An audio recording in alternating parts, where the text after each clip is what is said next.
Mas vou começar com Eduardo Bolsonaro, finalmente tornado réu por coação no curso do processo. E aqui nós vamos ver assim, existem as leis, as pessoas fazem coisas que contrariam as leis e as leis têm que ser aplicadas, né? E aí, às vezes as pessoas confessam abertamente o crime, mas quando vem a consequência, aí começa a chororô. Vamos lá. Coação. Primeira turma do STF abre ação penal contra Eduardo por unanimidade. Vai. A primeira turma do Supremo Tribunal Federal oficializou hoje a abertura de uma ação penal contra o ex-deputado federal Eduardo Bolsonaro. A decisão ocorre após o colegiado formar maioria ainda em novembro de 2025 para acolher uma denúncia apresentada pela Procuradoria-Geral da República. O filho de Jair Bolsonaro era réu pelos crimes de coação, réu por crime de coação no curso do processo e tentativa de obstrução de justiça. A denúncia apresentada pela PGR em setembro de 2025 ocorreu no âmbito de um inquérito que investigou a influência de Eduardo junto ao governo dos Estados Unidos. Segundo a Procuradoria, o ex-deputado federal e o blogueiro Paulo Figueiredo teriam atuado para promover o tarifaço contra as exportações brasileiras e articulado a suspensão de vistos de ministros do governo e de ministros do STF, além da imposição de restrições aos magistrados. E só lembrando que, na verdade, a imprensa dá obstrução da justiça, mas, na verdade, obstrução da investigação, né? Se tenta tolher, coibir a investigação. E de que maneira? Por que coação? Porque você tenta criar circunstâncias que ameaçam autoridades do sistema de justiça. E nesse caso, as ameaças se dirigiram aos ministros do Supremo, ao próprio Procurador-Geral da República. Não é?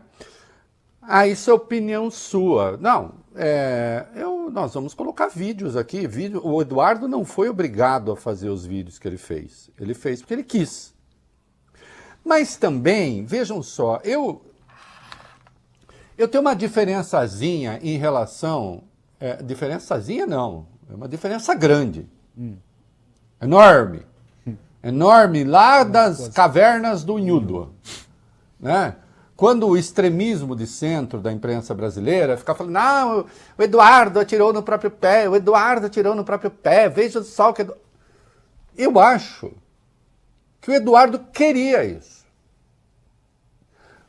Vejam só. Não, em relação a Magnitsky, já não há mais, os vistos ainda não foram revistos, né? A concessão de vistos, mas tende a ser... acho que as tarifas daqui a pouco caem na totalidade. Mas o Eduardo, à medida que ele caminhou para essa radicalização... Vai bem, Arthur, ele levou ou não levou a candidatura do PL, como ele queria? Sim. Não levou? Levou. Levou. Não está com o Flávio? Tá. Mas está com o Flávio, mas o Flávio vai perder. Quem disse que o Flávio... Eu não sei se o Flávio vai perder. Você torce para ele perder? Torça. Alguém está surpreso de eu falar isso? Ou eu tenho uma relação de absoluta honestidade com quem me acompanha, com o público, ou para quê? Torço. Agora, você acha que ele vai perder? Não sei. Não sei. Mais de uma vez eu disse aqui que besteiras podem acontecer. De todos os lados. Nós estamos vendo um problema aí grande que surgiu no meio do caminho que nós vamos falar. Que está sendo overchutado pela imprensa, que está sendo superestimado, né? Vale bem, vamos falar língua portuguesa. Especialmente porque o overchutado não é língua nenhuma, né? Que está sendo superestimado pela imprensa, tá, eu acho, mas o problema existe. Agora, ele levou. Ele buscou isso? Eu acho que ele buscou. Ele não é idiota. Ele não é idiota. Então, a minha diferença em relação aos analistas do extremismo de centro, não queremos nem Bolsonaro, nem não sei o quê, nem Lula, nós queremos o J. Pinto Fernandes, do poema do Drummond, aquele que não havia entrado na história. Sim. Né? É que eu acho que a estratégia dele contemplava, inclusive, essas punições. Ele sabia. E se ele não for extraditado, não vai acontecer nada com ele. Mas réu ele é. E se vier aqui, vai ter de responder. Não é? O que mais que tem aí? Vai lá. Reinaldo, na denúncia, a PGR afirmou ainda que Eduardo e Figueiredo buscaram criar um clima de instabilidade e temor, projetando represálias estrangeiras contra autoridades brasileiras e isolamento do país no cenário internacional. O objetivo, segundo Paulo Gonet, era proteger Jair Bolsonaro, que na época enfrentava o julgamento da trama golpista. Com a abertura de uma ação penal, agora serão colhidas provas a serem avaliadas pelos ministros em julgamento ainda a ser marcado. Se houver condenação, a primeira turma vai fixar uma pena e multa. E no caso do Paulo Figueiredo, em razão da condição dele de morar nos Estados Unidos, é uma questão que você vai resolver mais adiante. Ah, mas será que o Eduardo ameaçava, tentava coagir ministros? Olha aqui.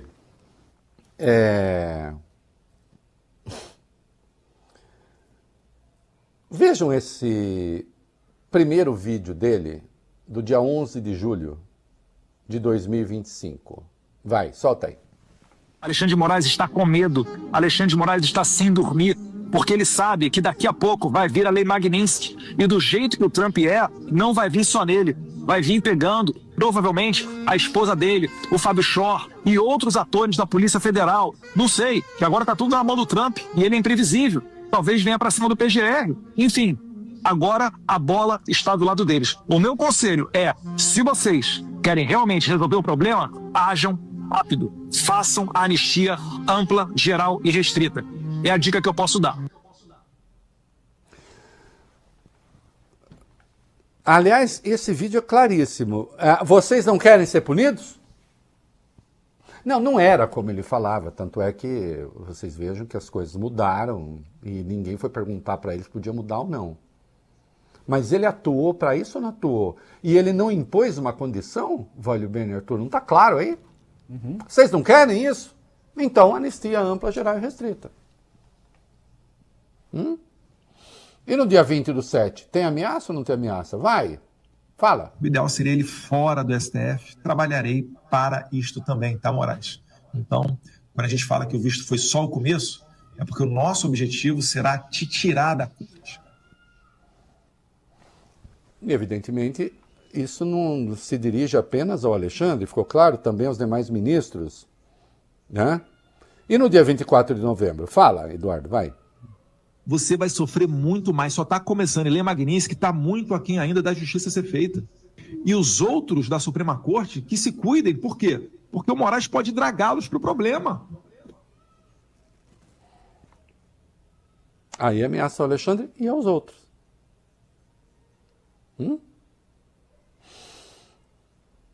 E aqui é uma declaração que tem história no Brasil, né? Primeiro que se orgulhou disso aqui, dessa suposta condição, foi o Collor, né? E o destino foi conhecido. Mas o Eduardo também falou que tinha essa coisa aí. Fala, Eduardo, o que é que você tem? Por quê? Eu vou provar para Alexandre de Moraes que ele encontrou um cara de saco roxo que vai acabar com essa brincadeirinha dele. Moraes, você, a sua mulher e depois dela, que em breve será sancionado, os seus filhos, eu vou atrás de cada um de vocês. Coação e, em certa medida, ameaça. Aí tem aí uma mensagem do dia 5 de agosto de 2025, também na internet, no X. A coação é inequívoca. Ele sabia o que ele estava fazendo, ele conhece a lei, ele sabia as consequências, ele apostou na radicalização, e ao apostar na radicalização, ele manteve a turma unida, o núcleo duro do bolsonarismo unido, e conseguiram impor ao PL a candidatura de um Bolsonaro. E conseguiram quebrar as pernas do Tarcísio. Simples. Então, vocês podem dizer, eu acho um horror isso tudo que ele pensa, acho um horror. Agora eu cantei essa bola no dia 7 de julho, num texto no UOL, que a estratégia era essa, que era o que iria acontecer e que eles iriam jantar o Tarcísio.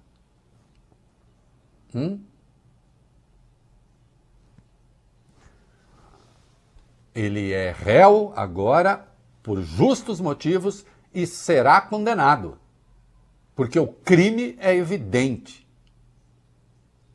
Mas ele quis essa situação, ele procurou essa situação, não é? Fez parte da sua estratégia política. A política não é tão óbvia quanto muita gente acha. Precisa pensar. Eu nunca chamei o Eduardo de burro aqui. Burro ele não é. Aliás, nenhum deles. Ignorantes, notavelmente ignorantes. O Eduardo bem menos do que os outros. Sobre um monte de coisa. Mas burrice é outra coisa. Tem muita gente ilustrada que é burra. Não tem inteligência para entender o jogo.